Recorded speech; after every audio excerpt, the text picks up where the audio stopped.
రాము అనే మధ్యతరగతి ఉద్యోగి నెలకు ఒక్కసారి వచ్చే జీతాన్ని ఎంతో ఆశగా ఎదురుచూస్తాడు. జీతం వచ్చిన రోజు ఆనందంగా ఉంటుంది. మొదటి వారం అన్ని బిల్లులు చెల్లిస్తాడు. రెండో వారం భార్య, పిల్లలతో షాపింగ్ చేస్తాడు.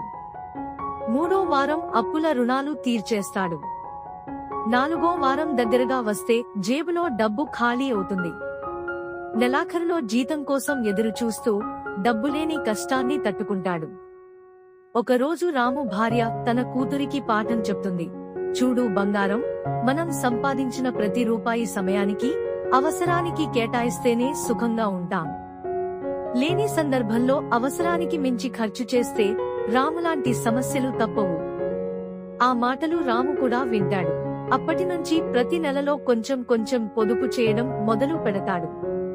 కొన్నాళ్ల తర్వాత చివరి వారం కూడా సంతోషంగా గడిపే స్థితి వచ్చేస్తుంది. అప్పుడు రాముకి తెలుసు, సంతృప్తి సంపాదనలో కాదు, సరైన ఖర్చు తీర్చడంలో ఉందని.